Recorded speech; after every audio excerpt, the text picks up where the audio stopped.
경제가 이렇게 쉬울 수 없다. 경제가 이렇게 시원할 수 없다. 경제가 이렇게 색다를 수 없다. 경제직설 출발하겠습니다.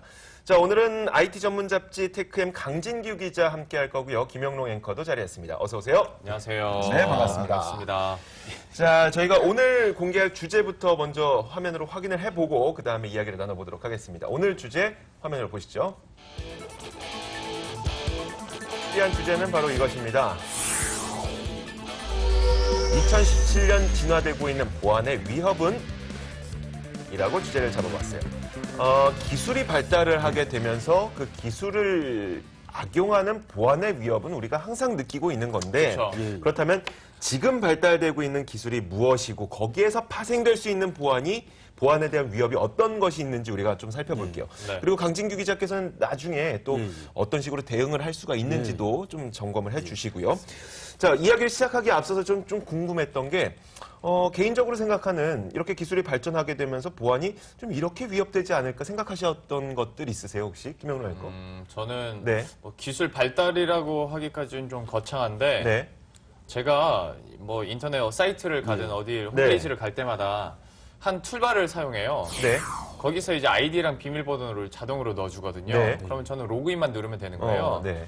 편리하긴 한데 가끔씩 이런 생각해요. 이 툴바가 누군가에게 뚫리면 나도 뚫린다. 약간 이런 느낌이 있더라고요. 온갖 정보, 온갖 맞아요. 아이디와 비밀번호와 그리고 그 비밀번호에 녹아있는 숫자들을 조합해서 내 통장 번호까지 어떻게 하지 않을까라는 걱정들이 막 있다 보니까 네. 글쎄, 뭐 이걸 기술 발전이라고 하긴 좀 그렇습니다만 아무튼 이런 편의 기능 때문에 네. 이게 뚫리면 와, 네, 그러게요. 제 인생이 뚫릴 수도 있어요.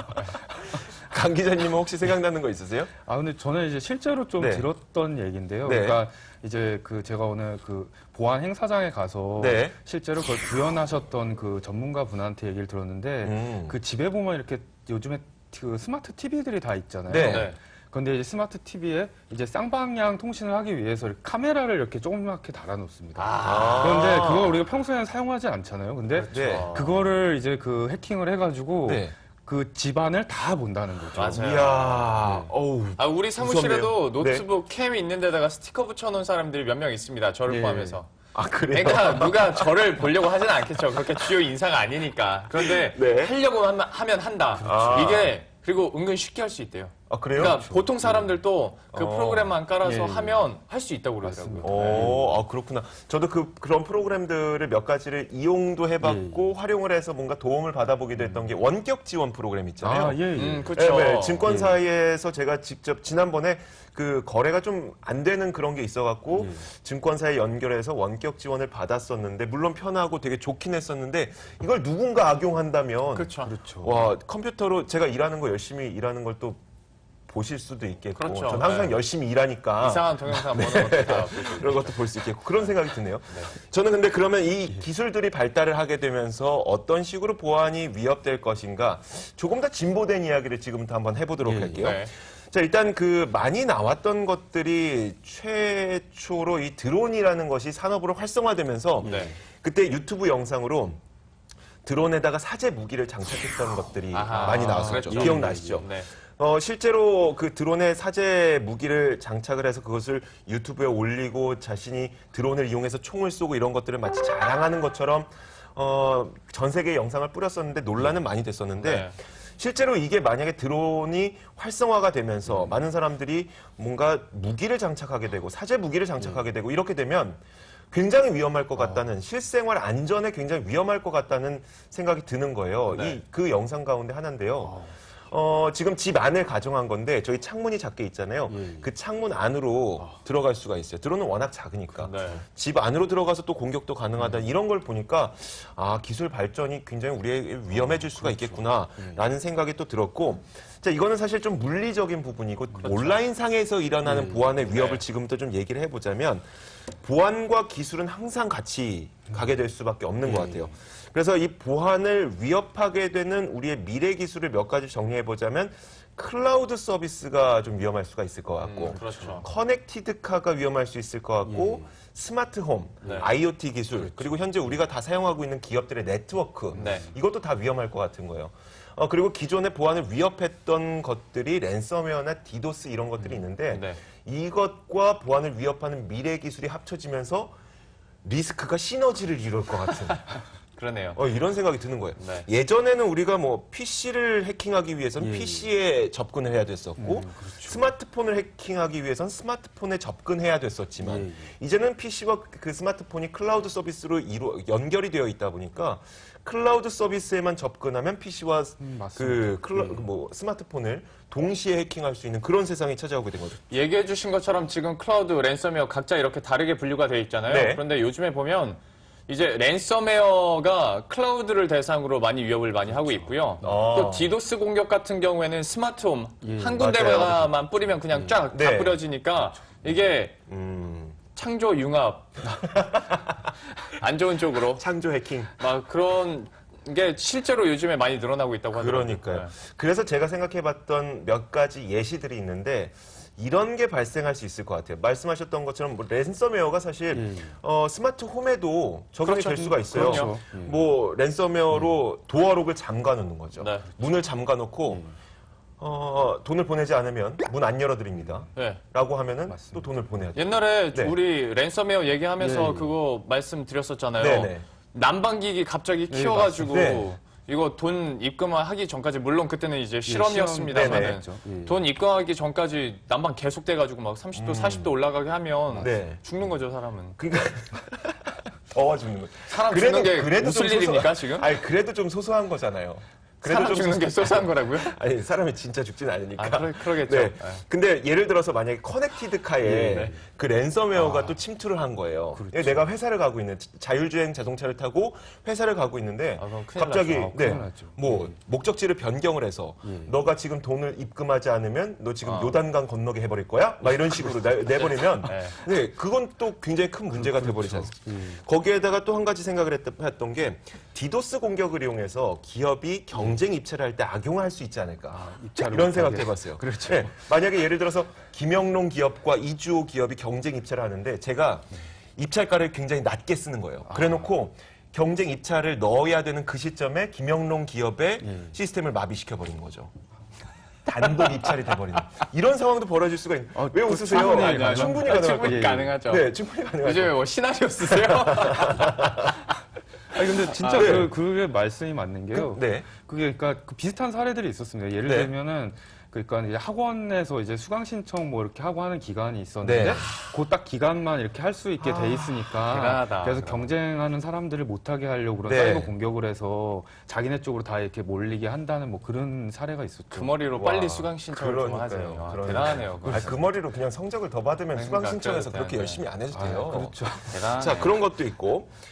저는 여기에서 궁금해졌던 게 우리가 인공지능이 굉장히 발달하고 있지 않습니까? 그러니까 사실 알파고와 그 이세돌 구단이 대결을 했을 때 알파고가 9번째 수를 뒀는데 사실 사람들은 왜 알파고가 9번째 수를 뒀는지 몰랐어요. 맞아요. 그럴 정도로 인공지능을 그 개발 속도가 빨라지고 그들이 선택하는 이유를 우리는 모르는데 이 알파고와 같은 인공지능이 반드시 선한 사람에게만 이용된다는 보장이 없는 거예요. 그렇죠. 악한 사람들도 해킹에 인공지능을 이용하게 되는 그런 사례가 발생할지는 않을까라는 생각이 드는데 실제로 이런 게 있었습니다. 맞습니다. 그게 되게 좋은 지적을 하셨는데요.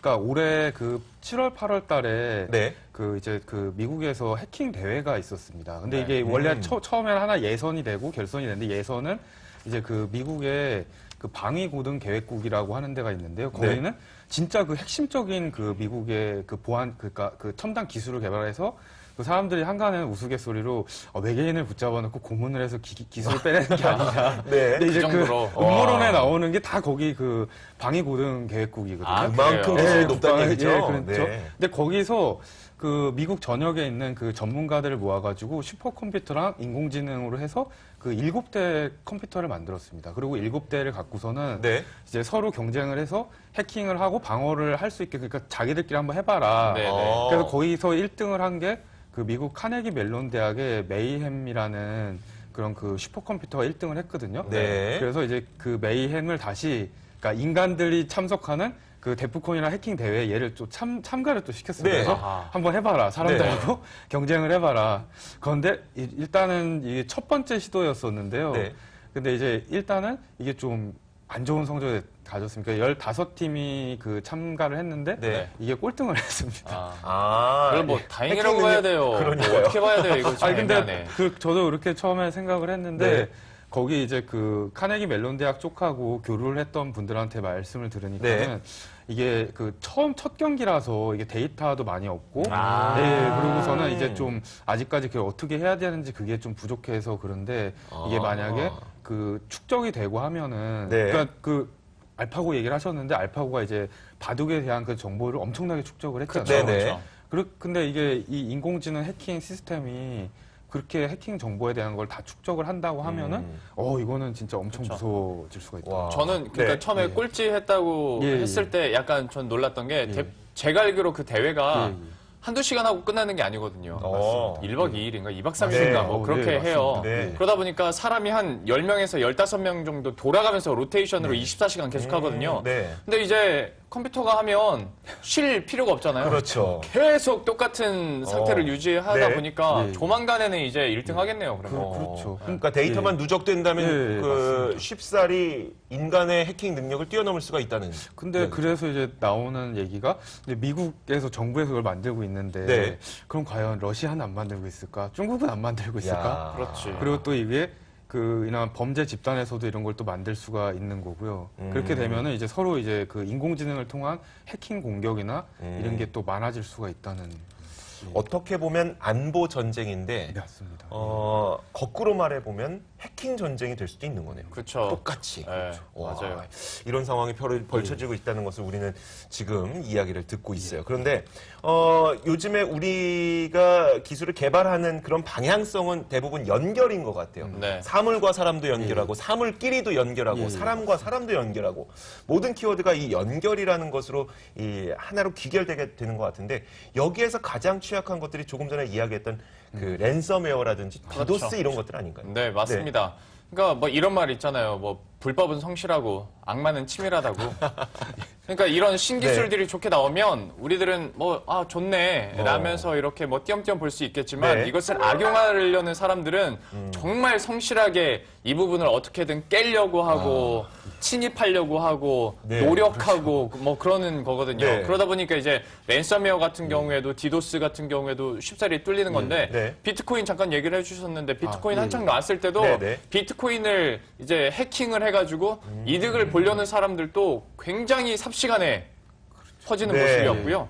랜섬웨어 같은 경우에도 우리도 이 자리에서 한번 다룬 적이 있었습니다만은 이게 기하급수적으로 계속 피해 사례가 늘고 있고 올해 들어서만 신종으로 62개의 랜섬웨어가 발견이 됐다고 해요. 와. 그리고 또 하나가 지난 1월과 비교했을 때 개인 사용자를 대상으로 하는 피해 규모가 네. 2배 증가했고요. 공격 주기가 그러니까 개인을 대상으로 하는 게 예전에 20초에 한 번꼴이었대요. 네. 이것도 굉장히 많잖아요. 네. 근데 지금은 10초에 한 번꼴로 개인 아이고. 대상으로 랜섬웨어가 공격을 하고 있다고 네. 합니다.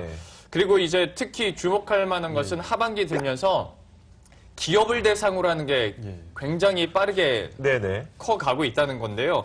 랜섬웨어가 1년 전 대비했을 때 3배 이상 기업을 대상으로 했을 때 증가를 했고요. 네. 이게 기존에는 2분에 한 번 꼴이었다고 해요. 2분에 한 번 꼴로 네. 특정 기업을 공격했는데 지금은 40초에 한 번 꼴로 랜섬웨어 공격 기업을 대상으로. 그러면 기업을 대상으로 했을 때는 각종 정보부터 해서 네. 또 돈을 요구할 수 있는 액수 수치 자체가 다르잖아요. 다르죠. 네. 그러다 보니까 이제 좀 이게 사회적 문제로 또 퍼질 수가 있는 모습이고요. 네. 그리고 또 하나는 이제 해킹. 그야말로 단순하게 전통적인 해킹 같은 경우는 네. 뭐 가까이 있는 인터파크가 지난 네. 5월에 그러니까요. 해킹 한번 당했었잖아요. 네.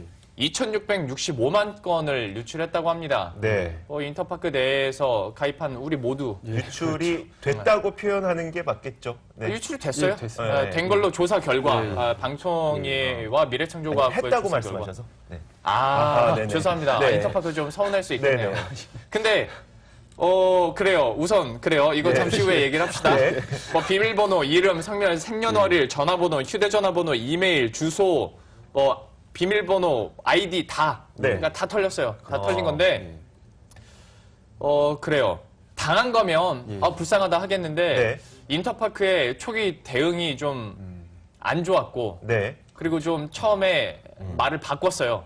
그러다 보니까 방통위에서 과태료, 과징금을 부과했거든요. 네. 지금까지 이런 사이버 해킹으로 인해서 어. 부과된 과징금 중에는 제일 많습니다. 네. 과징금으로 44억 8천만 원 받았고요. 과태료 2,500만 원. 그러니까 이제 45억 원을 과징금으로 받은 건데요. 네. 이게 악성 코드에 감염된 직원 PC를 제출하지 않고 그냥 폐기를 했대요.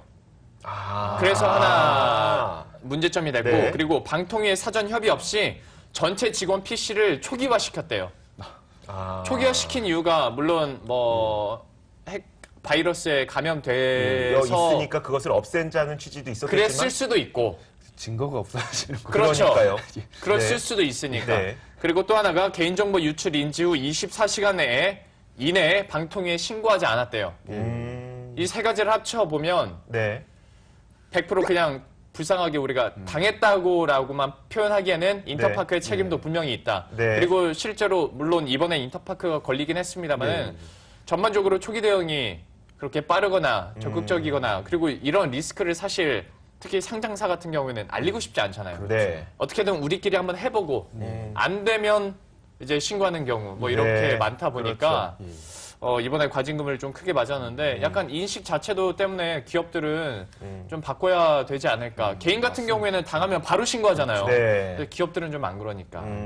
자, 근데 조금 다른 이야기인데 잠깐만 해볼게요. 그냥 네. 기업을 하는 사람 입장에서도 어떤 딜레마가 있냐면, 예를 들어서 제가 실무자예요. 네. 그리고 예. 우리 김영롱 앵커가 제 상사라고 가정을 해볼게요. 근데 네.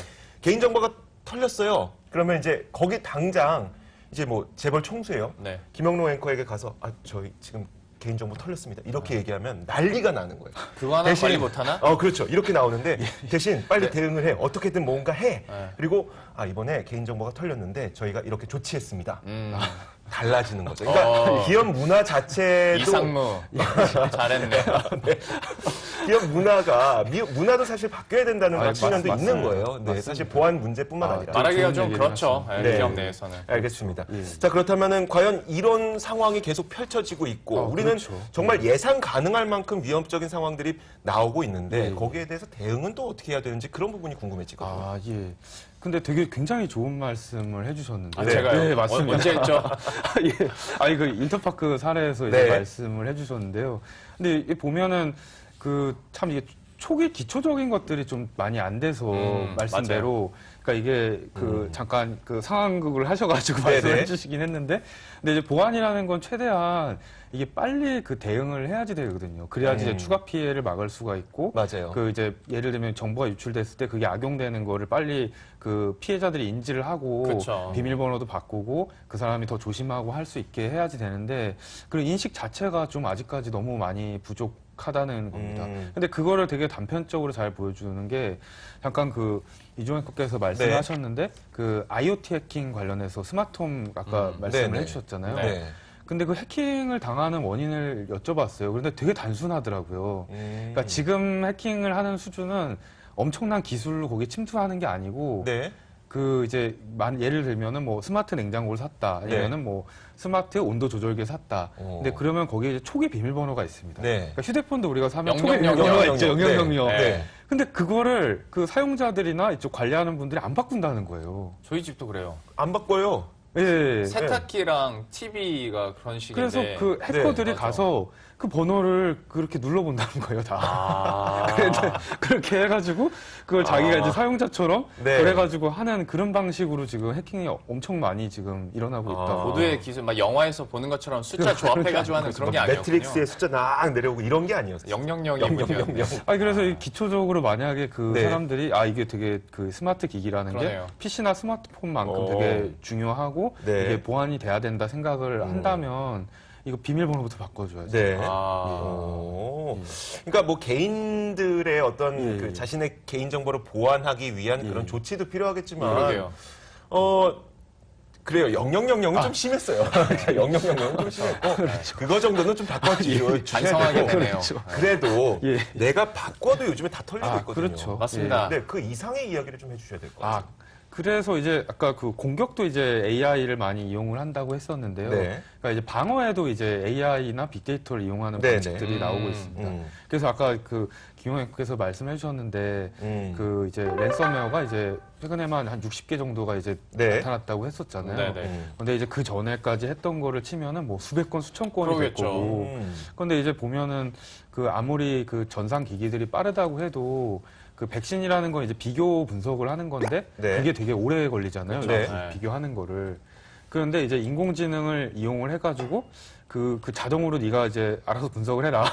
그러면은 이제 인공지능이 이제 그 악성 코드가 있으면 그걸 쫙 이제 알아서 이제 엄청 빠르게 네. 몇 초 내에 바로 분석을 해가지고 이거 악성 코드입니다. 이거 아닙니다. 아니면 이건 어떤 위험이 있습니다. 네. 그런 거를 이제 알려줄 수가 있다는 거죠. 근데 예, 예. 참 안타까운 것은 예. 바이러스 같은 경우에는 아니면 랜섬웨어 같은 예. 경우에는 창조하는 쪽에 더 가까워요. 네. 그러니까 새로운 악성 코드를 만들어서 네, 네. 뿌리면 되는데 네, 그렇죠. 안타깝게도 이걸 막는 입장에서는 예, 특히 예. 인공지능 예, 같은 경우에는 우리가 아까 바둑 얘기도 했습니다만 네. 표본이 있어야 돼요. 그렇죠. 맞아요. 우선은 몇 번 그게- 당해봐야 돼. 네. 그러고 나서 하다 보니까 이게 애초에 네. 막기가 참 쉽지 않다라는 예. 생각이 좀 들더라고요. 정말 말씀이 날카로운 맞습니다. 지적이네요. 예. 네. 예. 그래서 네. 그게 좀 그러니까 말씀대로 이게 데이터가 이제 축적이 돼야지 되거든요. 그렇기 때문에 이제 아마 초기에는 지금 논의를 하고 있는 거는 일종의 시나리오나 아니면은 요런 부분들이 있다. 그러니까 인간과 이제 융합돼서 인간이 좀 그걸 코치를 해줘야 되는 거죠. 네. 그래서 코치를 좀 해주고 그런데 이제 그게 말씀처럼 1년, 2년 쭉 지나면은 데이터가 쌓여서 네. 진짜 인공지능이 이렇게 좀 역할을 할 수가 있게 될 거다. 그렇게 네. 좀 예상을 하고 있습니다. 알겠습니다. 사실 그 보안 콘테스트 이런 것들이 일어나고 있는 이유가 그런 것들을 우리가 실행하고 있는 이유가 예, 예. 이런 곳에서라도 그 빅데이터를 모아보자. 예, 보안과 맞습니다. 관련된 데이터를 예. 계속 누적해보자 이런 취지고 예, 예. 근데 강진규 기자님께서 그 해킹에 관련된 몇 가지 사례들을 영상으로 좀 준비를 하신 걸로 알고 있는데요. 예, 예, 네, 예. 그 이야기를 좀 해주시죠. 예, 예. 네. 그러니까 아까 그 랜섬웨어 얘기를 해주셨었는데요. 네. 그 실제로 아까 랜섬웨어가 개인에서 기업으로 간다 했는데 실제 사례가 있었습니다. 네. 그러니까 얼마 전에 그 11월 달에 그 이제 미국 샌프란시스코 경전철 그쪽이 마비가 된 사건이 있었는데요. 네. 네. 예. 근데 이게 어떻게 된 거냐면은 이제 랜섬웨어가 네. 이제 그 회사 전체가 퍼진 거예요. 네. 한 사람 감염을 통했는데 이게 다다닥 퍼져가지고 네. 그래서 전체 그 회사 PC 서버 뭐 이런 게 다 이제 다운이 된 거죠. 네. 그러고선 해커가 협박을 한 거죠. 이게 얼마 안 내놓으면 계속 그 전철을 움직이지 않는다. 어. 근데 또 웃기는 거는 그래서 여기서 돈을 줄 수는 없으니까. 네. 그래서 이제 백신 업체를 불러서 이제 그 포맷도 하고 고쳤습니다. 네. 고쳤는데 이번에 두 번째로 똑같은 해커가 내가 랜섬웨어를 할 때 니네 그 정보를 다 빼갔다. 만약에 돈을 또 안 주면 이 정보를 내가 터뜨리겠다. 그렇게 오. 이제 얘기를 한 거죠. 네. 근데 이게 비단 미국 사례뿐만 아니고 국내에서도 이런 사례가 예를 들면 뭐 삼성전자나 LG전자 그런 네. 이제 제조업 라인이나 아니면 사무실을 전부 이렇게 마비를 랜섬웨어로 시켜놓고 네. 풀고 싶으면 한 10억 내놔 딱 이러는 그렇죠. 거죠. 우리 랜섬웨어 때 그때 말씀하셨잖아요. 이게 그 요구하는 금액이 너무 크면은 안 내는데 내고가 됩니다. 애매하면은 내고가 돼요. 그렇죠. 네. 이게 삼성전자나 LG전자 뭐 이런 대기업들에서 한 10억 내고 해결을 할까? 아니면 이거 어떻게 할까를 고민을 하게 되는 거죠. 어차피 그때부터. 보안업체한테 1억 주나 얘네한테 1억 주나 똑같다면은 1억 주고 빨리 해버리자. 뭐 이런 생각도 할 수도 있고 왜냐하면 정보도 악마와 또 손잡을 수도 있는 거죠. 네. CCTV가 또 이상하게 이용될 수도 있다면서요. 그렇죠. 예. 그러니까 이제 CCTV 해킹은 그 전부터 네. 얘기들이 좀 많이 나왔습니다. 그래서 네. 아마 제가 준비한 영상은 그 CCTV를 해킹을 해서 그 내용을 이제 그 영상을 이제 보는 아하. 네. 그런 거거든요. 네. 근데 이게 좀 더 진화를 해서 네. 이제 이게 그러니까 뚫리는 창구가 될 수가 있다 그러더라고요. 그러니까 CCTV를 통해 들어와서 네. 그 회사 시스템을 다 장악을 하는 거죠. 음. 왜냐하면 이게 지금 보시는 것처럼 PC로 저거를 이제 CCTV 화면을 보고 있잖아요. 아. 근데 오히려 CCTV를 통해서 PC를 감염을 시키고 다시 회사의 시스템을 장악을 하고 오. 이제 그 다음에 이제 또 뭐 랜섬을 퍼뜨리고 악성 코드 퍼뜨리거나 그런 식으로 이제 네. 할 수가 있다는 거죠. 오. 저런 것도 어려운 게 아니에요. 그렇죠. 저 몇 년 어렵지 전에 않습니다. 네. 어떻게 인터넷 서핑을 하다 타고 갔는데 네. 저도 갑자기 저런 사이트 비슷한 데를 간 예, 거예요. 네. 전 세계 CCTV가 다 보이더라고요. 어. 그리고 미국 뭐 캘리포니아 어느 집 앞에 있는 CCTV를 제가 보고 있더라고요. 누구 사람 지나가는 거 실시간으로 보고. 야. 근데 그 CCTV도 마찬가지로 그 초기 비밀번호 설정을 안 한 게 많아서 아. 그렇게 많이 또 설리고 있다고. 그렇죠. 그놈의 영영영 영영영. 바꿔야겠네. 그 시간이 얼마 없긴 한데 좀 예. 되게 궁금했던 예, 게 예, 그, 예. 그 기자님께서 준비했던 예. 것 가운데 빛을 이용해서 해킹을 하고 또 아. 전파를 이용해서 해킹을 하는 그런 방법이 이건 있다고. 또 뭐예요? 빛을 이용. 아, 어떻게 저도 이거 깜짝 놀랐었는데요. 네, 네. 그러니까 우리 지금 이제 전등이 있잖아요. 네. 네. 근데 이 전등이 요즘엔 스마트 전등이 돼서 그러니까 얘가 그 밝기를 인지를 하고 아. 그다음 있죠. 이제 자기 스스로 이제 밝기를 조절을 한다 그러더라고요. 그럼 밝기 그 여기 현재 이 스튜디오 안에 네. 그 좀 어둡다 아니면 밝다는 거를 좀 자기네가 이제 파악을 하는 거죠. 근데 네. 그거를 그 역으로 이용을 해서 그 이제 후레쉬 같은 걸 갖고서는 네. 이제 그거를 그 이제 주파수를 맞춘다는 거예요. 그 누른다는 거죠. 그러니까는 그 빛을 줬다 안 줬다 빛을 네. 줬다 안 줬다 근데 그 시간과 그 타이밍을 이렇게 하면은 해킹이 된대요, 그게. 근데 이게 진짜 세상에. 그 진짜 실제로 거봐요. 네. 불법은 성실하다니까요. 아, 진짜 엄청난 똑똑하네. 발전이에요. 실제로 근데 이게 네. 진짜 그 미국에서 시연이 됐었다고 와. 얘기를 하시더라고요. 전파도 비슷한 개념인가? 예, 전파도 마찬가지 개념입니다. 아까 그러니까 무인항공기 얘기도 네네. 하셨었는데, 뭐 무인항공기도 그렇고, 뭐 인공위성도 그렇고, 아니면 이제 스마트카가 다 보면 요즘에 띠릭 눌러가지고 무선으로 해서 열고 네. 작동을 시키잖아요. 네. 근데 이제 그런 주파수를 교묘하게 이제 열심히 알아내는 거죠. 요게 요렇구나. 그래서 세상에. 그걸 갖고서는 주파수를 조작을 해서 차의 문을 열고, 그 다음에 그런 기기들을 이제 조작을 해가지고 네. 뭐 드론이 주인한테 가야 되는데 어. 그걸 이제 나한테 오게 만든다거나 어. 아니면 주인한테 돌진을 하게 만든다거나 네. 그런 식으로도 해킹이 가능하다는 거죠. 저 얼마 전에 그 얘기 들었었거든요. 요즘에 자동차들이 다 스마트 키잖아요. 예, 예. 주파수로 한단 말이에요. 예, 예. 그러면 그 주파수를 복제를 한대요. 예, 맞습니다. 그런 주파수를 개념입니다. 복제를 예, 예. 해서 예. 그 사람이 이제 그 주인이 차를 떠나게 되면은 그 주파수 복제한 걸로 차를 훔쳐가고 그렇죠. 뭐 이런 식으로 한다고 하더라고요. 예, 예. 근데 열쇠가 짱이네요. 열쇠랑 이제 타자기 네. 사야겠어요. 어. 이 옛날 거 이렇게 돌리는 타자기. 사실 오늘의 제 결론이 바로 그거예요. 결론은 좀 바로 그래요? 이어가야 돼요. 예, 사실 얼마 전에 무슨 일이 있었냐면 2013년에 러시아의 연방 경호국이 독일 올림피아 타자기로 굉장히 유명한 기업인데 네. 올림피아에게 20대의 타자기를 주문을 했다는 거예요. 아까 말한 그 타자기. 타자기. 네, 타자기를 아. 실제 타자기를 주문을 했대요. 연방 경호국은 대통령이나 뭐 정치인과 같은 고위 관료들의 비밀 정보를 다루기 때문에 아. 해킹의 위험이 있는 그런 기밀 정보들은 이제부터 타자기로 쳐서 아하. 종이로 보관을 하자라고 이야기가 나온 거예요. 근데 저는 기술 전문가는 아니기 때문에 예. 정확하게는 잘 모르지만 보안을 지킬 수 있는 방법이 디지털에만 있지는 않을 것 같다는 생각이 든 거예요. 뭔가 물리적인 것과 맞습니다. 융합을 시키게 되면 저는 생각 못하지만 똑똑하신 분들이 더 나은 보안 기술을 생각해낼 수 있지 않을까 싶어서 이런 이야기를 준비해봤고요. 자, 김영로 앵커 결론 내려주세요. 제 결론직설은 식상한 유의사항은 그만이라고 해봤는데요. 네. 제가 N포털과 SNS 앱 얼굴체 네. 수시로 털립니다. 왜 그런지 모르겠는데. 근데 거기서 다 보면 이걸 좀 고쳐주세요라는 식으로 이렇게 타다 보면 네. 뭐 유의사항으로 마지막에 비밀번호 자주 변경해 주시고 뭐 어디 공용 PC 뭐 네. 사용하는 데서는 조심하고 그런 얘기밖에 없어요. 맞아요. 근데 우리들은 그걸 원하는 게 아니에요. 그냥 회사 차원에서 미리 좀 막아줬으면 네. 좋겠는데 그런 기술이 좀 빨리 개발됐으면 하는 바람에서 오늘 결론직설은 좀 답답한 마음을 담아 이렇게 네, 알겠습니다. 강 기자님 말씀해 주세요. 제가 이제 좀 우리가 또 소개도 했었는데 네. 요즘에 인공지능 비서 그 서비스를 만나요. 네. 구글, 아마존 해가지고. 근데 이제 우리가 그 얘기를 말로 하면은 뭐 정보가 어떻습니다. 그다음 조작을 해주잖아요. 네네. 근데 점점 이제 그렇게 우리 생활 사회가 다 지능화가 되고 있는 것 같더라고요. 근데 그런 생각을 해봤어요. 근데 얘가 만약 해커한테 장악이 돼서 다른 정보를 알려준다. 그것도 진짜 무섭네요. 네. 그래서 이게 지능화되는 사회만큼 이제 위협도 지금 지능화가 되고 있기 때문에 그걸 세상에. 좀 대비를 해야 되겠다. 그렇게 좀 생각을 해봤어요. 네, 알겠습니다. 자, 기술의 발전과 함께 보안의 위협이 올라가고 있는 것, 높아지고 있다는 것은 알지만, 이야기를 들으면 들을수록 보안 기술이 더 빠른 발전이 있어야 되겠다는 생각이 좀 들게 됩니다. 네. 자, 지금까지 경제직설 시간이었고요. IT 전문 잡지 테크엠 강진규 기자, 그리고 김영로 앵커 수고하셨습니다. 고맙습니다. 수고하셨습니다. 고맙습니다.